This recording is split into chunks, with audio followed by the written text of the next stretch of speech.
Durante todo esse período da pandemia, o profissional mais acionado foi o infectologista, tanto no atendimento aos pacientes, quanto nas informações e educação à população.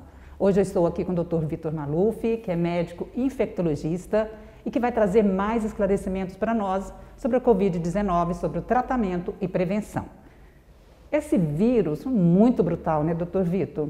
Causou muitos danos e vocês estão aí atuando junto com a população para conter um pouco. Por que ele tem essa letalidade? Seja muito bem-vindo, viu? Bom dia, agradeço o convite, Vacira. A grande novidade de tudo isso aí é que o coronavírus já era um vírus que existia, na verdade que ele circulava e que causava infecções de vias aéreas superiores, os resfriados comuns. Agora, este novo coronavírus, que é uma mutação de um vírus já existente, né, que alta capacidade de infecção, ou seja, ele se transmite muito rápido para as pessoas e como as pessoas não tinham contato com ele é um vírus novo para a humanidade, algumas pessoas fazem reações a esse vírus muito graves, o que leva a uma letalidade tão alta, uma mortalidade e letalidade tão alta nos pacientes que têm a infecção pelo novo coronavírus. Você participou do Comitê Técnico Municipal de Enfrentamento ao Vírus por alguns meses, depois deixou. Por quê? Na verdade, foram alguns dias, né? A principal causa que fez eu deixar o comitê era a quantidade de compromissos que eu tinha com os pacientes com coronavírus. Se eu tivesse que ficar no comitê, que é uma função importantíssima para definir as ações a serem tomadas, eu poderia estar deixando as pessoas desassistidas. Tanto é que durante essa evolução nós tivemos que convocar mais um infectologista para trabalhar conosco, né? Eu sou coordenador da unidade de referência em Covid da Unimed de Uberaba. Então nós temos nesse hospital que eu coordeno 24 leitos de UTI, mais 15 leitos de enfermaria, mais o pronto-socorro Covid, que a gente atende esses pacientes. Então a sobrecarga de trabalho estava muito grande, sobrecarga, número de pacientes muito grande, então eu optei ou fazer uma coisa ou fazer outra, né? Eu acho que a essência da minha formação é assistência médica, então eu optei por ficar na assistência médica. Entre 2020 e 2021, foram editados mais de 120 decretos municipais. Na sua opinião técnica e científica, por que desse volume de decretos? A evolução da doença e da pandemia é muito grande. Então, de acordo com os números que estavam se apresentando, você poderia ajustar ou não o decreto, restringir ou liberar mais as atividades, né? E como uma doença nova, uma doença que não para, que muda o tempo inteiro, né? Os decretos também têm que mudar e se adaptar a essa realidade, né? Porque a pandemia parou muita coisa, a pandemia brecou muita coisa, a vida como se conhecia, ela não existe mais, né? Nós ainda estamos nos preparando para voltar a um novo normal. Então, nada mais do que justo de que em cada situação, em cada cenário epidemiológico que se apresentava, uma mudança ou outra, uma adaptação ou outra fosse realizada. Na sua opinião, como que o município está conduzindo as políticas públicas sobre a Covid-19? Eu acredito que o município tem conduzido as políticas como a maioria dos municípios no Brasil, né? À medida que se apresenta o cenário epidemiológico, restrições ou afrouxamento dessas restrições podem ser realizadas. Nós tivemos 2 momentos distintos da epidemia também, né? Até dezembro e após dezembro, né? Que nós tivemos um pico, tivemos um platô, uma diminuição e a partir do começo do ano nós tivemos uma explosão de casos com a segunda onda, com uma nova cepa do vírus também, em que nós tivemos muito mais casos ativos no município. Então isso demandou uma análise criteriosa e adaptações dos decretos para o enfrentamento da doença. Doutor Vitor, baseado nesses dados, aí que até você disse da ocupação dos leitos, nós chegamos a um período que tivemos 100% de ocupação dos leitos em Uberaba, né? Na UTI. E hoje como que está? Eu diria para você que nós tivemos períodos entre final de março até o final de maio, começo de junho, de 110, 120, principalmente no serviço que a gente coordena de ocupação dos leitos de UTI. Hoje, a situação é bem mais tranquila, né? Tanto é que, com uma margem de segurança, foram liberadas as cirurgias eletivas, desde que se tenha, no máximo, 60% dos leitos de UTI ocupados. Hoje, no nosso serviço, de 24 leitos, nós temos 10 ocupados. Então, está com menos de 50% de ocupação no nosso serviço. E a gente observou também o número de pacientes atendidos no pronto atendimento num número muito menor, em que nós chegamos a ter médias de atendimento de 150, 160 pacientes por dia, e hoje ela está em torno de 60, 70, no máximo 80 pacientes. E você atribui essa diminuição, né, felizmente, a quê? A vacinação ou ao comportamento Em primeiro lugar, a vacinação. Em segundo lugar, a vacinação. E em terceiro lugar, a vacinação.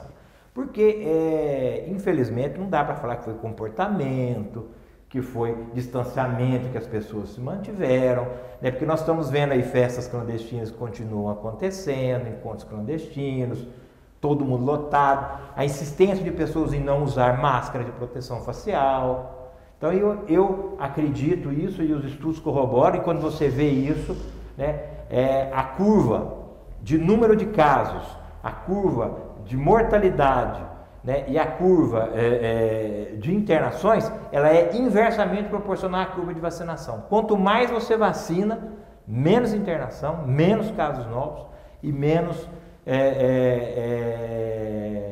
casos de atividade nós temos nos municípios. Isso aí não é só aqui, isso se replica no Brasil e no mundo inteiro.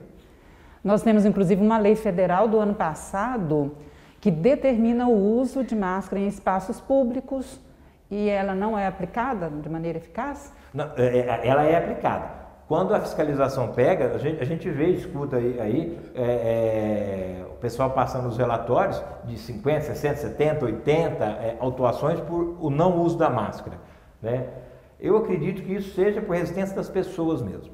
Não é porque não está divulgado, porque mais divulgação que tem em toda a mídia que da necessidade do uso de máscaras, isso não tem uma outra explicação. Bom, o ponto forte aí que você traz é a vacina. E por que muita gente está resistindo à segunda dose da vacina? Eu acredito que é uma falsa sensação de proteção. Porque o que a gente tem observado? Eu vou contar um caso que vai ilustrar bem isso. Eu tenho um grande amigo, né? Tive com ele essa semana, ele me contando que a esposa dele tinha verdadeiro pavor do coronavírus. E aí ficou em casa durante a pandemia toda. Quando chegou a vacina para ela, ela vacinou no domingo, na segunda-feira ela andou no centro, na terça ela quis ir no supermercado, na quarta ela quis levar a menina na escola, buscar umas coisas que ela não fazia. Por quê? Vacinei, estou imunizado. E não é isso. Nós sabemos que as taxas de proteção da vacina são maiores e são mais eficazes de 2 a 4 semanas após a segunda dose. Aí que nós temos o ápice disso aí. E até referindo alguns trabalhos que já saíram, essa nova cepa tão comentada que é a cepa Delta, existe efetividade das vacinas que nós temos disponibilidade no momento, desde que sejam aplicadas as 2 doses. Qual é o índice de proteção que a pessoa tem com uma dose e com as 2 doses? Olha, com a primeira dose, você vai chegar no máximo a 40, 50% de proteção, certo? E o mais grave, depois da segunda dose, todas as vacinas jogam lá para baixo a evolução de casos daqueles que eventualmente tenham o coronavírus depois da segunda dose, né? Então, o que a vacina faz? Faz a doença ser uma doença leve, né? E não evoluir para formas graves. Então, quando você tem 2 doses de vacina, por exemplo, todas elas, em média, diminuem em torno de 90% a evolução para formas graves. Perfeito? Com uma dose só, isso não chega a 45%. Então, nós ainda vamos ter muitos casos graves com uma dose só. Ah, mas e pessoas que tomaram as 2 doses e tiveram a vacina? Certo? E tiveram a doença e foram até a óbito. Tiveram a doença e foram a óbito. Isso significa que nenhuma vacina é 100%. Mas o que a gente observa? Isso é importante, e os trabalhos estão aí. Eu vi uma matéria ontem falando que depois da vacinação no Brasil, a mortalidade de idosos diminuiu em 76%. Devido à vacina? Devido à vacina. Depois da vacinação. Depois da vacinação.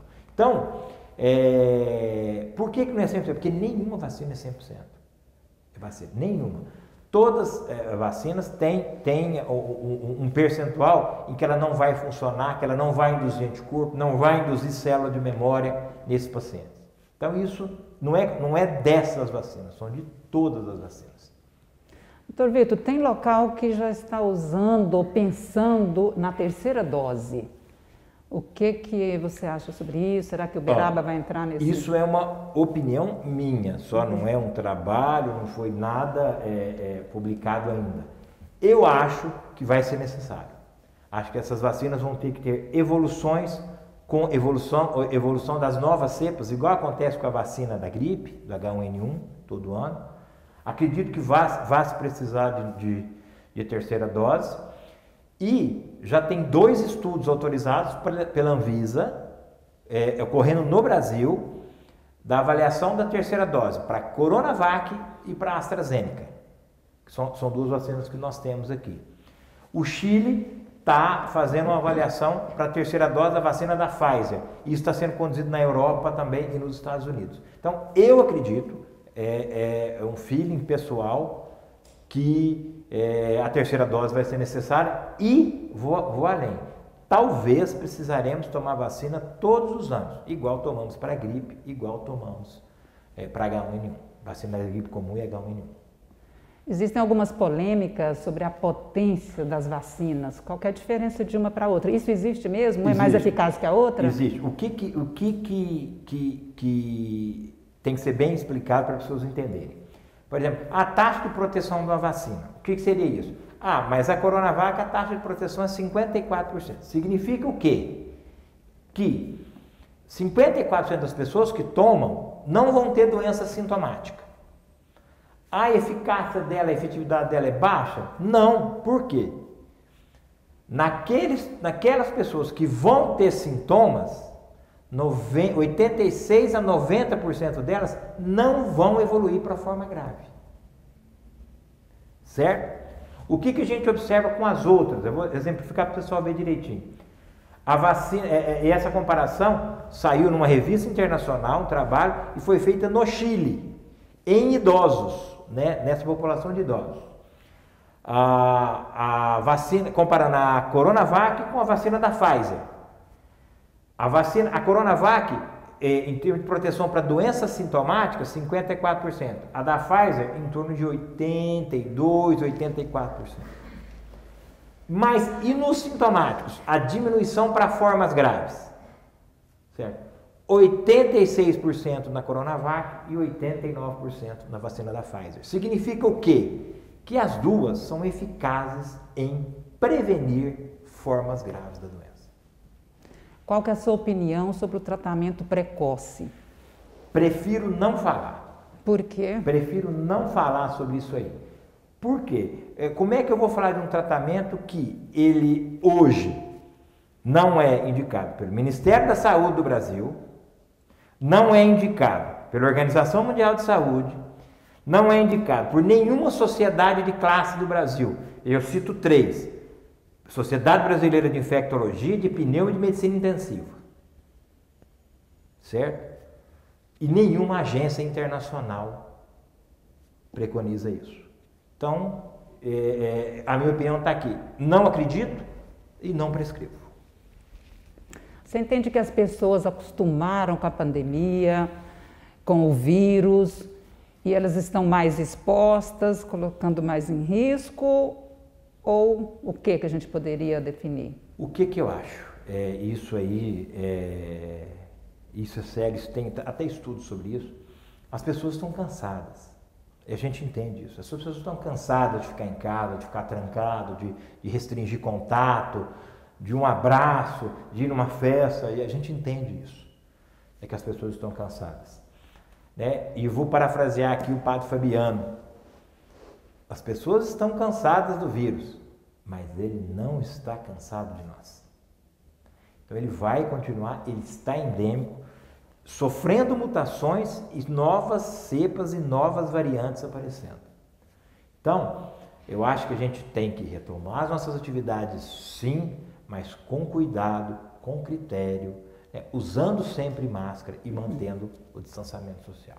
Então, esses são os critérios a serem observados. Retorne, mas usa máscara, higienização das mãos. Isso, higienização de mãos, distanciamento. Por exemplo, nós vamos num restaurante, vai no restaurante, né, vá num bar, vai em algum lugar, mas que respeite as regras, que tenha distanciamento de mesas, que respeite o número de pessoas sentado em cada lugar, né, que quem está te servindo esteja usando máscara, que esteja álcool gel disponível para você fazer e usar quando é necessário. Então, nós temos que retomar as atividades? Temos, mas nós temos que retomar com cuidado, com critério. Aí eu vou te citar o meu exemplo. Eu levei a minha esposa e meus filhos para almoçar num restaurante há 2 semanas atrás, desde o começo da pandemia, que eu já não saía. E aí eu fui num lugar que tinha um espaço aberto com a varanda para a gente poder ficar do lado de fora com o ar circulando, né? Porque a gente tem medo, né? Eu trabalho na unidade, passo de todo dia, passo, perfeito, já tomei vacina, tomei, mas eu não arrisco e não brinco com isso, eu respeito muito esse vírus. Porque o estrago que ele fez foi muito grande. Só a gente que está acompanhando os pacientes, né? E aí eu falo acompanhando os pacientes, acompanhando de verdade a vacina. Não é por telefone, não. É examinando o paciente, é à beira do leito, certo? Na hora que ele complica, na hora que ele vai para o tubo, junto com a família, né? A gente sabe que isso é muito grave, muito sério. Então eu respeito muito esse vírus. Uberaba, nós tivemos, acho que aproximadamente 1.200 óbitos com Covid. E ainda temos assim, a gente lê bastante que isso está subnotificado. Qual que é a sua opinião? Nós tivemos mesmo em torno de 1.200? Não, eu não acredito nisso não, que seja subnotificado não. Por quê? Porque todos os nossos hospitais, quando chega esse paciente, o paciente vai a óbito, ele tem que ser investigado. Obrigatoriamente, se tem uma suspeita, e as suspeitas são feitas, hoje eu acho que até casos que você fala assim, não, esse não é, mas a gente tenta afastar. Então, em termos de subnotificação, eu não acredito não. Eu acredito que seja bem real mesmo essa nossa estatística desses em torno de 1.200 óbitos.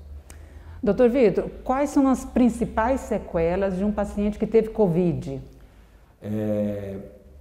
Eu até hoje à noite eu vou fazer uma palestra para o pessoal de uma Unimed aqui de Minas Gerais, que pediu para a gente falar sobre o manejo desses pacientes. Tem um slide que é muito bom, que tem todas essas sequelas. A maioria delas são sequelas transitórias, são sintomas que vão passar com o tempo. Então o que a gente tem principal? Os principais, uma fadiga, cansaço muito fácil, dor de cabeça, dor muscular, né? Como fatores preponderantes para isso. Pós-Covid. Pós-Covid. Mas sequelas graves podem ter. Nós podemos ter fibrose pulmonar, com falta de ar, necessidade das pessoas usarem oxigênio por mais tempo. Existem sequelas neurológicas, por exemplo, esquecimento, falta de atenção. Essas são transitórias também? Normalmente são transitórias. Transitório a gente pode considerar o quê? 3 meses? 3 meses, e isso vai melhorando.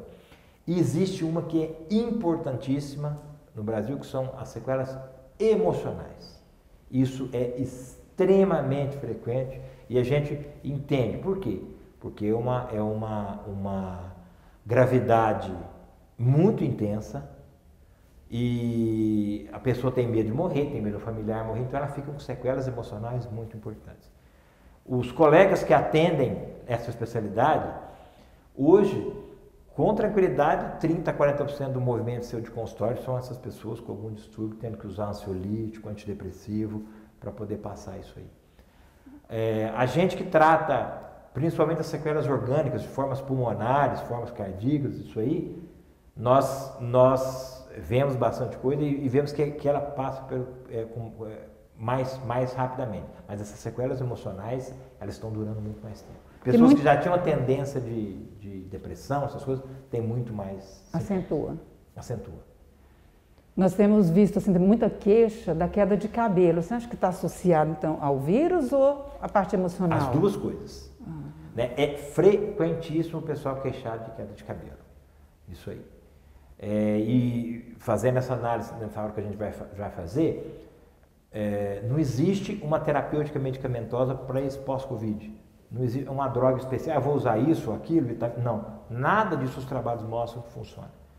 Primeiro, reabilitação. E aí não é só reabilitação física e psicológica. Isso é muito importante. Então você está recomendando que todo mundo que teve Covid deve fazer um check-up? Sim, todas as pessoas. Hoje, 50% a 60% do meu consultório é síndrome pós-Covid. Com alguma coisa, a pessoa que preocupa, que teve forma grave. Né? Eu tenho vários pacientes que tiveram a forma crítica de Covid, que necessitou de intubação, ficaram internados vários dias no hospital, então tem várias complicações. As orgânicas vão melhorando gradativamente, mas a última que melhora é a psicológica. Essa daí, ela é extremamente frequente. Bom, para a gente encerrar, eu quero te perguntar se você acredita que agora os estudantes de medicina, eles vão se interessar mais pela especialidade de infectologia? Está na moda, né, Vacília? Infectologia agora está na moda. Até quem não é infectologista está querendo fazer infectologia ultimamente. Mas é uma especialidade muito difícil. Por duas coisas. Ela é ampla, complexa, né? E você tem que acreditar que uma coisinha que você não enxerga faz um estrago deste tamanho, tudo isso aí. Mas ela tem uma compensação muito grande. A resposta dos pacientes aos tratamentos das doenças infecciosas é muito boa. Então, a sua satisfação pessoal com isso é importante. Mas é uma especialidade difícil. Às vezes me perguntam, se você pudesse trocar, você trocava? Eu falei, não. Eu continuaria com essa porque não foi à toa que eu escolhi essa especialidade. E espero que mais pessoas escolham também, porque o que a gente está vendo? Cada dia menor número de infectologistas saindo do mercado. As residências que tem 3, 4, 5 vagas, 1, 2 candidatos passando por vez e não se completam as vagas sempre. Né? E aí um dos motivos para isso é porque não é uma especialidade que vai te trazer um retorno financeiro muito grande. Né? Mas se você for pensar só nisso, você não podia nem ser médico. Doutor Vitor, muito obrigada, viu, por estar aqui no programa Movimento, trazendo todas essas informações, esclarecimentos no sentido científico e da educação em relação ao vírus, ao tratamento e as cautelas que a gente deve ter. Eu que agradeço, Vacília, a oportunidade de estar falando e poder estar orientando as pessoas com isso. E deixar uma mensagem, ainda não acabou, vamos ter cuidado. E quem puder, tiver na hora, se vacina. Esse programa também vai ser exibido no meu canal YouTube. Acompanhe a nossa programação, muito obrigada por sua companhia e até breve.